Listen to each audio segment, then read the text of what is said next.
Take 3. 11.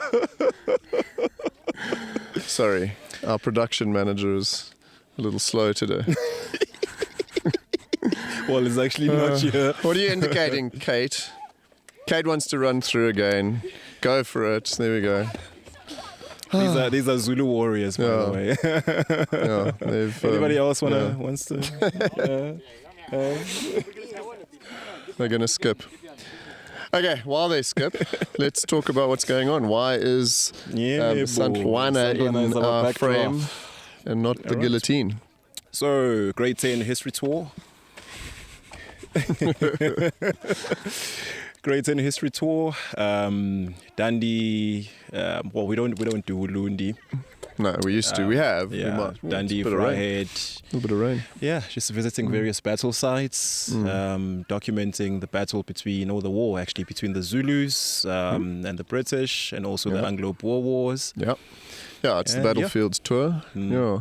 So today we are at Isandlwana. We've just come down from halfway, not the whole way, Mr. Holding, sorry. And we have demonstrated what is happening and why the British were attempting to expand, create a confederation and such. So we're on our annual tour, and we are bringing Blood River and Isandlwana and Rorke's Drift next, and Vryheid and Spionkop and all of that to life. Which is why we do it. On our socials, we may share some photos from various other venues, including Mangeni Falls. Mangeni Falls. Yeah. What are some of your interesting talking points on Isandlwana? I feel like this feels like deja vu. Probably is. As we were saying earlier, it's the reality of what we're experiencing here. It's the reality of war. It's the fact that combined probably 3,500 Zulu and British soldiers died. The fact that they were left dead, that they didn't get a proper burial. Hence all these white mounds, representing the fallen soldiers. You actually see a few there and some over there. Behind us, hopefully they're on frame. And so these kids get to experience it. They walk in the footsteps of these soldiers. I think they enjoy it mostly. Do you enjoy it? Yes. There we go. They enjoy it. There's a guy over there watching us. There's a guy watching us. He's watching. Okay. There we go. He's watching us live. So I'm sure he's seen many of these tours.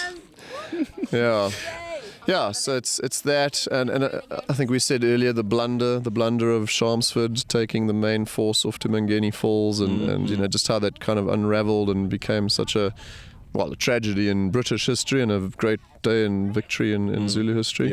It's the prelude to the expansionism, the creation of confederation. It's the main thing is just having the kids kind of see it instead of just sitting in the classroom. It's not just a textbook. It's not another test and an assignment to be written and submitted. Exactly. Right, starting to rain. Shall we? I suppose we can. We can. These are resilient. These are resilient. You can run. For me, I think it's really just also the preservation of isiZulu history. Because remember, with these battles in particular, it wasn't just the threat of British expansionism, but for the Zulus, it was also land dispossession. It was the destruction or the potential destruction of Zulu culture, the language. Well, it did land up somewhat being that. Yes. The destruction of a kingdom. Political systems which were in place. We had chiefs, kings, etc. And so these battles were fierce, partly because of what was on the line here. And I think it's important that we teach this history, documenting those two aspects of it, that it wasn't just victory for the Zulu and defeat for the British in this particular battle. But it was expansionism on the side. but also an entire ethnicity, an entire culture on the line here, and just joining those two. And would you call that nationalism, Zulu nationalism at that point? Like, it's a kingdom, and they were defending a kingdom. So I mean, I suppose that is a Zulu nationalism. Not that, I mean, did they demarcate boundaries as particularly as Europeans did? Not really. Not necessarily, no.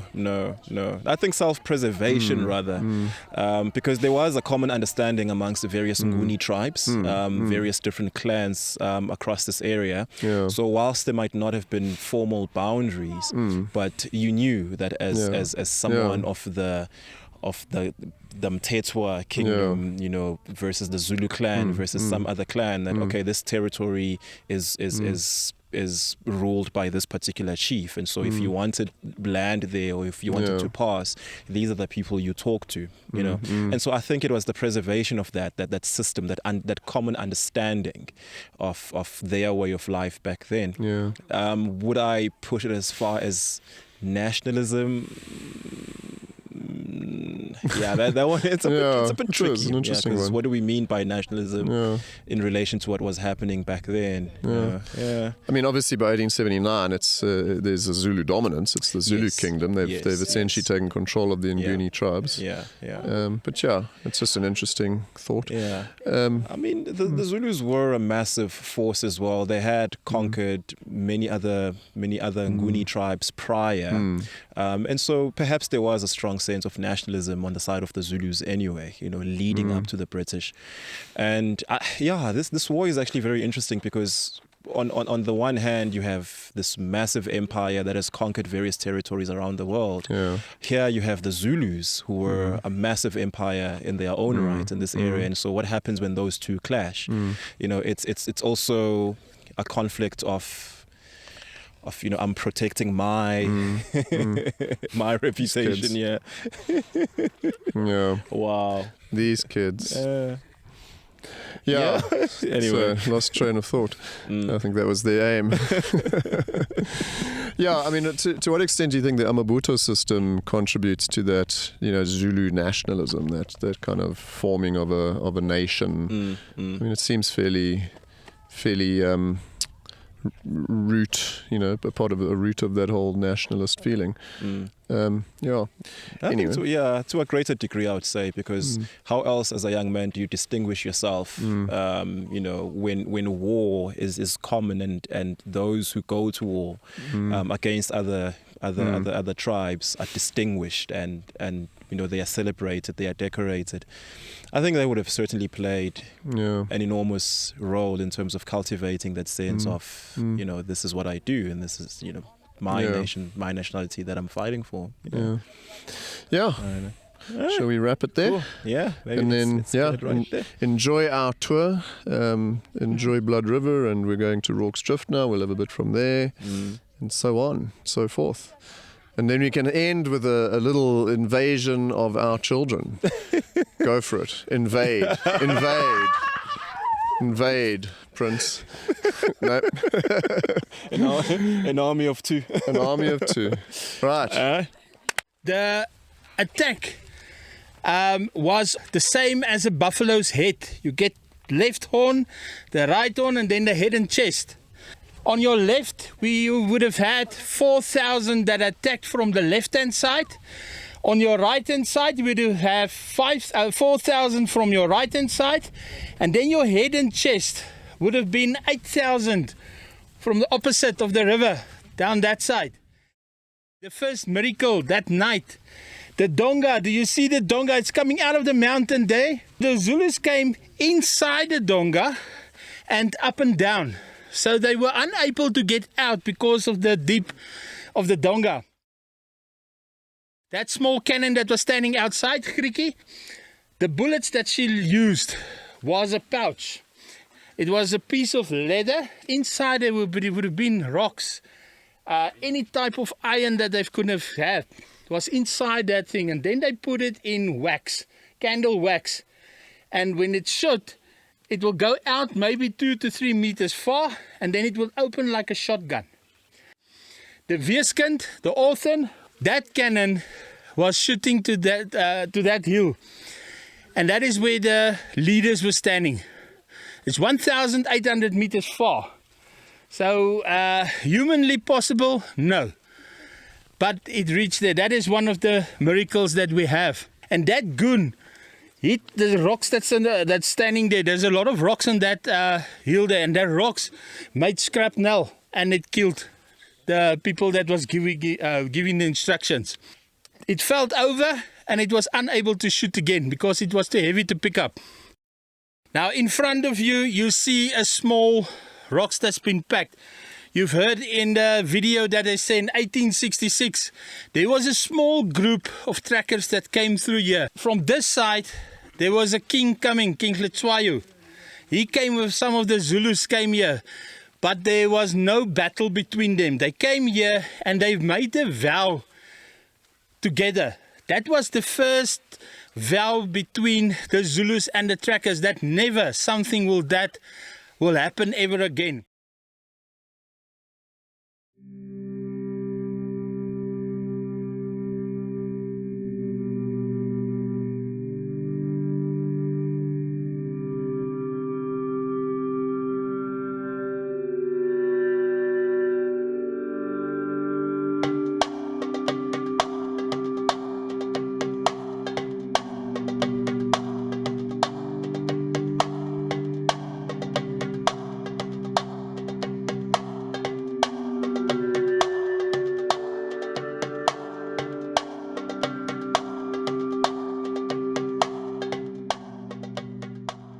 Chelmsford sets up somewhere where we are standing.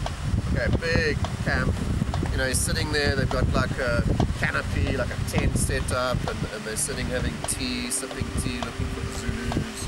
Okay, and then a guy comes charging up at about, I don't know, it was about 11 a.m. thereabouts on the 22nd of Jan, saying, you're under attack at Isandlwana. And he's like, no, we can't. We've got 1,000 plus soldiers down there defending it. Not knowing that the bulk of the entire army, remember the valley, had come charging over, and we'll get there next. We're going to head down there. Okay, and so suddenly he's in a situation where he's now going to start heading back. They do not get back to Isandlwana until the early evening. Okay, that battle's done and dusted. It's finished. 1,300 dead. We won't get into those details.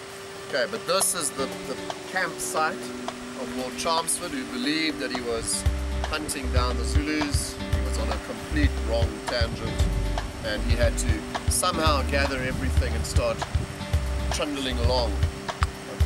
So they failed miserably in that whole thing.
So today you becomes soldiers of the British Empire, and I want you to, on your way, you pick up a little stone, and this will be your rifle, and you carry this little stone with you all the way, and right on the top you will use this rifle of yours, but then you came and you relieved Ladysmith that was occupied by the Boers, and it's only now September, and you came to occupy this mountain today. You get your rifle, a little stone, and you ascending, and you're going to occupy today this mountain.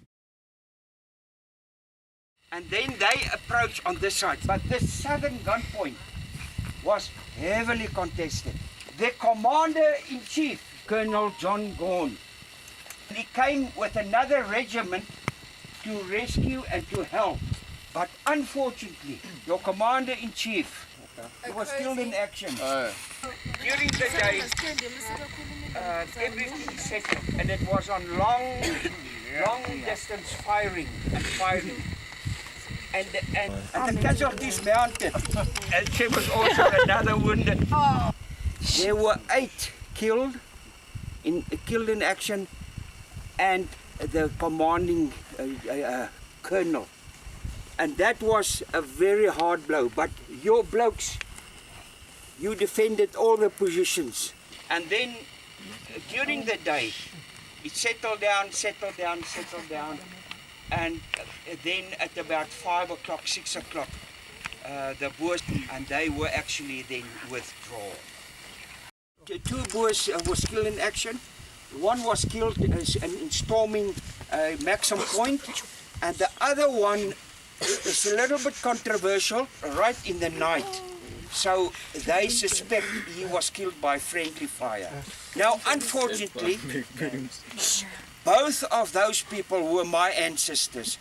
Jan de Bruin, he was my great-grandmother's brother, and his nephew, Gunter.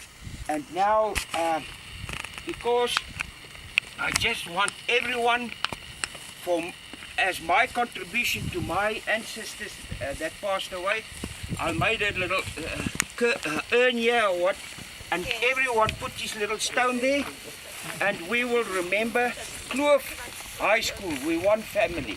For all these brave people who was involved in this, this battle did nothing to the Anglo-Boer War. It didn't hasten it.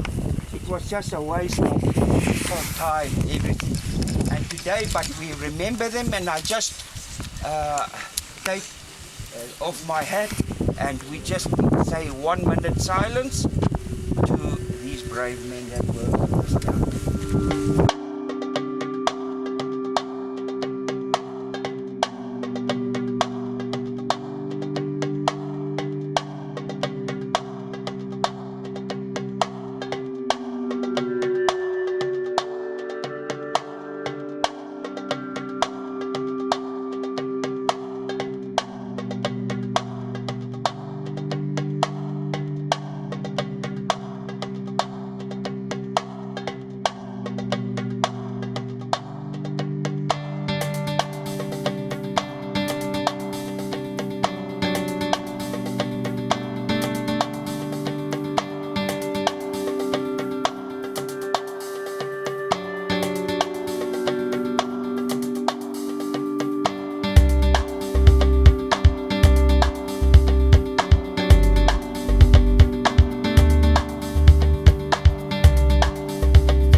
And it showed a woman and her young child on one of the D-Day landing beaches. That's in Normandy.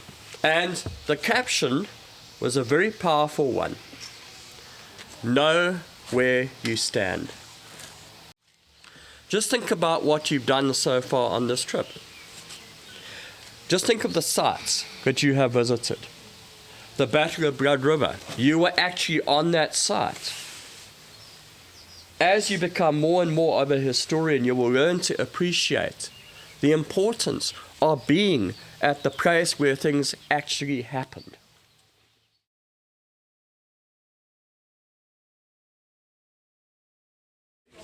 Oh, it's not on. It's not on real life. Hi guys, welcome back to my channel. Today we'll be talking about... Mine is still recording. It is recording, we'll put that in. Oh.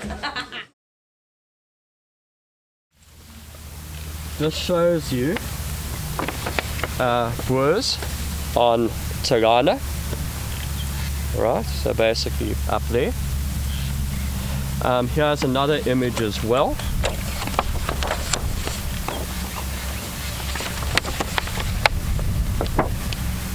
Again, it's a genuine photograph, but it's been colorized. Oh my. Yeah. Yeah, it's a genuine photograph. Yes. It was not posed. No. Yeah, thank you. So one of the things you will see on your trail there is this British mass grave. Now, this photograph, which has been colorized, giving it even more horror, I think. This mass grave, you will actually walk past on Spionkop. All right? But the bodies have been buried, ladies. Don't worry. Okay. So, I want you to bear this picture in mind while I read this.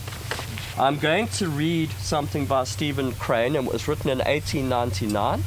It's not for the faint-hearted. It might depress the hell out of you. Warning. And then I'll comment on it. Do not weep. Do not weep, maiden, for war is kind, because your lover threw wild hands towards the sky, and the affrighted steed ran on alone. Do not weep. War is kind. Hoarse, booming drums of the regiment, little souls who thirst for fight, these men were born to draw and die. Their unexplained glory flies above them. Great is the battle god, great, and his kingdom a field where 1,000 corpses lie. Do not weep, babe, for war is kind.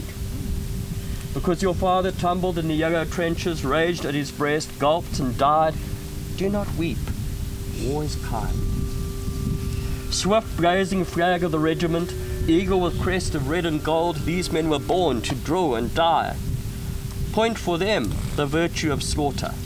Make plain to them the excellence of killing, and a field where 1,000 corpses lie. Mother, whose heart hung humble as a button on the bright, splendid shroud of your son, do not weep. War is kind. Did you sense the bitterness there? Yes. All right. That is the anti-war poem of anti-war poems.